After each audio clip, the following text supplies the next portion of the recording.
자, 세 번째 강의는 수익률 분포라고 적혀 있네요.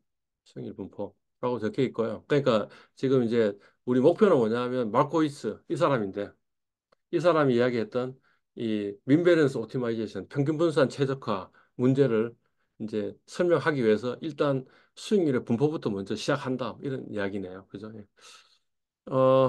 요 강의 노트는 2021년에 이 투자론 강의하기 위해서 만들어 놓은 노트인데, 이 금융수학에 이용이 될 것 같아서 그 중에 일부만 발췌해서 아마 강의를 하게 될 것 같다. 이런 겁니다. 자, 이 사람이 해리 마르코이스라는 사람이고, 작년에 돌아가셨습니다. 작년에 돌아가셨고요. 그 다음에 1990년에 노벨 경제학상을 수상했네요. 그죠? 이 사람의 노벨 경제상을 보게 된 공헌은 뭐냐 하면 요거예요. 현대 포트폴리오 이론, 모든 포트폴리오 띠어리라고 적혀 있는데 현대 포트폴리오 이론. 이게 이 사람의 공헌이에요. 음. 그, 이 사람의 이 공헌이 된 거는 이 사람 박사학위 논문이에요. 박사학위 논문 하나 잘 써가지고 노벨상 받았어요. 이 사람. 현대 포트폴리오 이론이라는 게 뭐냐 하면 뭔가 아주 효율적으로 포트폴리오를 선택하면 좋겠는데 특히 누구의 문제냐 면 개인 투자자의 문제다라는 거죠. 그러니까 시장이 뭐 균형이냐 균형이 아니냐 이런 건 관심 없고 오로지 개인 투자자 입장에서 어떻게 효율적으로 포트폴리오를 선택할 것인가를 이 사람은 자기 박사학위 논문을 쓴 거예요. 그리고 그거를 자기가 이름 붙이기를 뭐라 그랬냐면 그전까지는 건대인가 봐. 그래서 현대 포트폴리오 이론이라고 이 사람 이름을 붙였어요. 그래서 현대 포트폴리오 이론 하면 최근의 포트폴리오 이론이 아니고 이 사람이 이야기한 그걸 현대 포트폴리오 이론 이렇게 이야기해요. 그 내용 중에 하나가 뭐냐면 뭐 평균 분산 기준 이런 것도 있고요. 그러니까 포트폴리오 셀렉션 하는데 평균 분산으로 뭔가 선택하라 이런 이야기예요. 그다음에 우리 분산 투자 효과 이런 거 들어봤어요? 상식으로. 예. 포트폴리오 위험 분산이라는 것도 이 사람이 처음 이야기 그러니까 처음 이야기한 건 다른 사람이 이야기했을 건데 이 사람이 이 포멀하게 뭔가 이야기를 한 거예요. 그다음에 이제 이 사람이 그렇게 해가지고 효율적 경계선이라는 개념도 이야기를 하고요. 그 다음에 뭐냐면 뭐 자산 배분이라는 문제도 이야기를 하게 돼요. 여기 지금 여기 F라고 적혀 있는데 이거는 그냥 무위험 자산. 그 다음에 T는 아직 이야기 안 했죠. 이게 탄젠트 포트폴리오라고 이야기하는데 탄젠트 포트폴리오하고 무위험 자산의 결합을 어떻게 하면 좋을까 하는 것도 이 사람이 자기 박사학위 논문에서 이야기를 한 거예요. 그러니까 이 내용들이 뭐냐면 현대 포트폴리오 이론이고 그거를 우리가 한번 배워보겠다. 뭐 자세히 배우는 건 아니고 한번 스케치해보고 우리의 목표는 뭐냐면 엑셀의 해찾기를 가지고 이 사람이 했던 거를 그대로 한번 구현해보겠다 이거죠. 예. 그까지 가면 아마 중간고사 엑셀 문제를 풀 수 있게 될 것 같아요. 짐작컨대. 예. 그래서 일단 이제 그걸 알려면 일단 확률 분포라는 개념을 좀 알아야 돼요. 그러니까 이게 지금 금융수학이 아니고 갑자기 금융통계학으로 뛰어버렸네. 확률 분포라는 것을 배우려고 합니다. 예.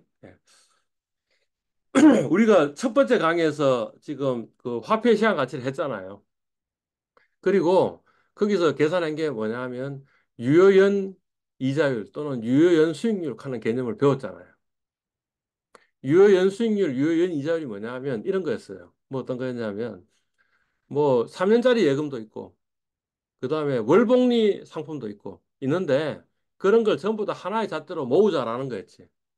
말하자면 1년 정기예금의 이자율에 대응하는 이자율로 다 수익률로 다 바꾸자라고 얘기한 거죠.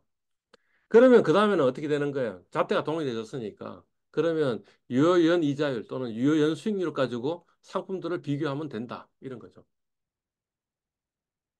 그죠? 그래서 유효연 이자율 또는 유효연 수익률을 계산해 가지고 A 정기예금이 있고 B 정기예금이 있고 C 정기예금이 있으면 그중에 어느 놈이 더 높은 연이자율을 주는가라고 해서 높은 놈 선택하면 된다. 이런 거죠. 그러니까 이 예금 선택하는 문제는 별로 어려운 문제가 아니에요. 확실하니까. 내가 이 예금하는 시점에 내가 얼마의 이자를 받을지가 확실하니까. 그죠? 예. 사실은 이 문제도 그렇게 확실한 문제는 아니에요. 왜 확실한 문제는 아니냐면 우리 저축은행이 있어요. 저축은행에 어떤 은행인지 아세요, 혹시? 저축은행 가본 적 있어요? 안 가봤어요? 오케이. 그러면 오늘 수업 끝나고 나서 저축은행을 인터넷에서 검색할 수 있겠지. 검색해가지고 저축은행의 1년 정기예금 이자율을 한번 찾아보라는 거지. 그 다음에 우리 시중은행 있죠? 시중은행 아시죠? 그죠? 시중은행의 1년 정기예금 이자율을 보라는 거지. 그리고요, 세상이 좋아져가지고 이제는 각 은행을 찾아가가지고 각 저축은행을 찾아가서 정기예금 이자율이 몇 프로인지 볼 필요도 없다. 이런 거지. 금융감독원에서 어떻게 했다고? 금리 비교 사이트라는 걸 만들었다고. 그래서 동일한 금융상품에 대해서 금리 비교를 할 수 있도록 해서 어느 놈의 금리가 가장 높은지도 우리한테 이야기해 주고 있다고. 그러니까 그냥 금리 비교 사이트 가가지고 금리 비교하고 가장 높은 놈에 예금하면 된다. 이런 이야기죠. 그죠? 근데 금리 비교 사이트에서 가셔서 보시면 어느 쪽에 이자율이 더 높냐 하면 저축은행 이자율이 시중은행 이자율보다 더 높아요. 왜 그럴까?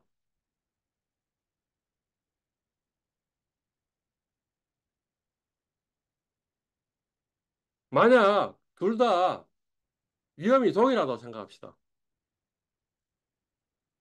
우리 은행에 우리 예금하면서 은행이 뻥 사고 낼 거라고 우리가 기대하고 있어요, 없어요? 없죠? 그죠? 예. 저축은행도 뻥 사고를 안 낸다고 칩시다. 그러면 이 예금하면 확실하게 얼마의 이자와 원금을 받을지 우리가 확실하게 알고 있잖아. 그러면 어디에서 예금하는 게 더 좋아? 저축은행 예금하기 좋잖아. 지금 보통 보면 저축은행 이자율이 더 높다며. 그지? 그러면 사람들이 마구마구 저축은행에 몰려갈 거 아니야. 은행에는 아무도 예금 안 할 거 아니야. 그러면 은행은 어떻게 해야지 손님을 끌 수 있어? 예금의 이자를 높여야지 끌 수 있겠지. 그다음에 저축은행은 자기가 예금 받아야 될 것보다 훨씬 더 예금을 많이 받아. 그러니까 예금을 낮춰야지 되겠지. 그러면 결국엔 어떤 일이 벌어지겠어요? 두 은행의 저축은행과 시중은행의 이자율이 같아야지 되지. 그게 뭐냐면 우리가 일물일가의 법칙이라고 얘기했잖아요. 그죠? 근데 실제로 그 여러분 찾아보시면 저축은행 이자율이 더 높아. 왜 그럴까? 그 말은 뭐냐면 일물이 아니라는 소리죠. 두 개의 물건이 다른 물건이라는 소리야. 어떻게 다르냐 하면 저축은행은 망할 가능성이 좀 더 높지 않을까? 그리고 우리는 은행은 안 망한다고 생각하지만 은행도 망할 수 있지 않아? 실제로 은행이 망했느냐? 망했잖아요. 97년에 한국 위기에 그때 그 당시에 시중은행 중에 가장 잘 나가는 은행들은 뭐 어떤 은행들이냐면 지금 없는 은행들이에요. 한일은행, 상업은행 들어봤어요? 그죠? 그때 굉장히 후진 은행이 하나 있었어. 그게 뭐냐면 국민은행이야. 걔는 살아남은 거야.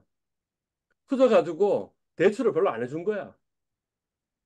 상업은행이 한은행 대출을 많이 줬는데 기업이 부도가 나갔어. 그래서 은행이 돈을 못 갚게 생겼어. 그러니까 그 은행들은 망한 거야. 얘가 아시죠? 오케이. 그러니까 사실은 시중은행들도 망할 가능성이 있는데 거의 없다고 생각하니까 인 거고요. 저축은행은 그냥 어느 한 도시에 있는 은행이거든요. 그러니까 얘가 좀 더 망할 가능성이 더 높잖아라는 거지.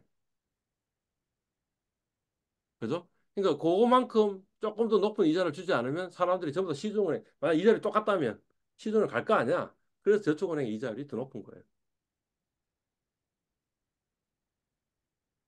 그러니까 사실은 어느 예금을 선택할 것이 아니라는 문제도 사실 쉬운 문제가 아닌 거죠. 뭔가 불확실성이 있는 거죠. 위험이 있는 거죠.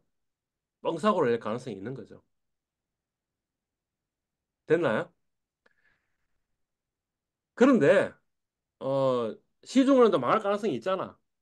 그래서 시중은행 사람들이 다 예금을 전부 다 빼고 이렇게 하면 우리나라 경제 자체가 이 기본적으로 뭐냐면 은행이 이 신용 창출을 해가지고 이 경제가 지금 돌아가고 있는 구조거든요.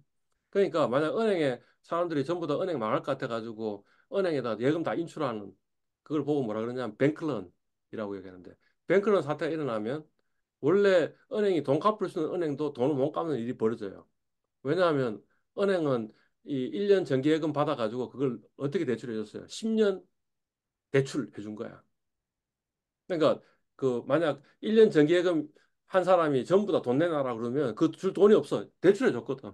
그러니까 뭐냐면 은행이 건전해도 부도가 날 수 있다는 거지. 그런 일들이 97년에도 일어났고요. 그다음 미국에서도 많이 일어났거든. 대공황 때. 그러니까 그걸 막기 위해서 만들어진 게 뭐냐면 예금자 보호제도라는 거예요. 예금자 보호제도. 그래서 우리나라에도 예금보험공사라는 곳이 있어가지고 이곳에서 은행한테 보험을 제공하는 거야. 평소에 조금의 돈을 내면, 보험료를 내면, 만약 너희가 돈을 못 갚을 상황이 벌어지면 이 예금보험공사에 있는 돈 가지고 너희 돈을 갚아주겠다라는 게 있는 거죠. 그 한도가 얼마라고? 예금자 보험의 한도가 얼마라고? 5천만. 오케이. 이 상식 있는 사람, 윤정 씨는. 5천만 원? 오케이. 그러니까, 시중은행에서 5천만 원 돈은 내가 부도날 가능성 없네. 아, 물론 약간 만약 은행이 부도가 나면 그럼 예금자 보험을 주는 게 금방 주질 않으니 원래 내 만기보다 좀 더 길어지는 면은 있는 거지. 그렇지만 그래도 확실하게 받는다. 5천만 원까지는 정확하게 이야기하면 원금 5천만 원 받는 게 아니고 원리금 5천만 원을 받아요. 그러니까 내가 5천만 원을 은행에다가 예금하면 뜨일 가능성이 좀 있지. 왜냐면 5천만 원에 이자까지 합치면 5천 뭐 100만 원, 5천 5백만 원이 될 거 아니야. 그럼 500만 원 떼일 가능성이 있다니까. 그러니까 어떻게 해야 돼요? 만기에 받을 돈이 5천만 원이 될 정도까지는 한은행에다 넣어도 되는 거죠. 됐나요? 근데 만약 그러하다면 저축은행은 예금자 보호 제도에서 바깥에 있느냐? 아니야. 어, 저축은행도 예금자 보험에 적용을 받아요. 그러니까 결국에는 저축은행에 예금 하나, 시중은행에 예금 하나 500만 원, 5천만 원까지는 부도날 위험이 없잖아. 그러니까 어떻게 하는 게 더 현명해요? 저축은행에 5천만 원, 그러니까 원리금이 5천만 원이 되도록 예금하는 게 현명하죠. 그래서 현명한 금융 소비자들은 어떻게 하느냐? 저축은행 15군데에 5천만 원씩 5천만 원씩 해서 15군데 집어넣는 거야. 이해 갔어요, 지금 무슨 말인지. 은행당 5천만 원이거든. 그러니까 A은행, B은행, C은행이 딱 가면서 5천만 원씩 딱 이렇게 예금하는 게 답이라고, 지금. 그러니까 조금 이상한 거지. 저축은행의 이자율이 시중은행의 이자율보다 높은 거는 뭐 어떤 거냐면 사람들이 시중은행을 잘 알고 있고 저축은행 잘 몰라가지고 저축은행에 예금을 안 하고 있기 때문에 저축은행의 예금의 이자율이 더 높은 그런 일들이 벌어지는 거예요. 이해 갔죠? 오케이. 그러면 어 새마을금고는 어떻게 될까?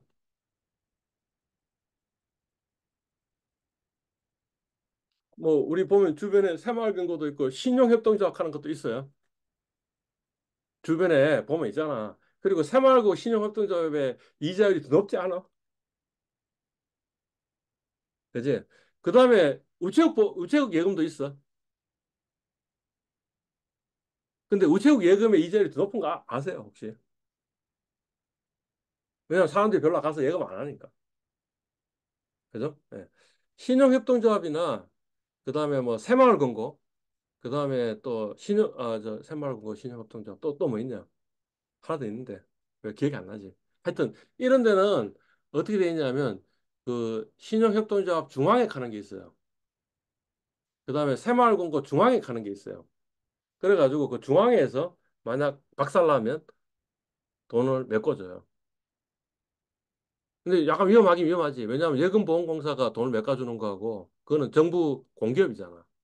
근데 중앙에는 정부 공기업은 아니니까 만약 진짜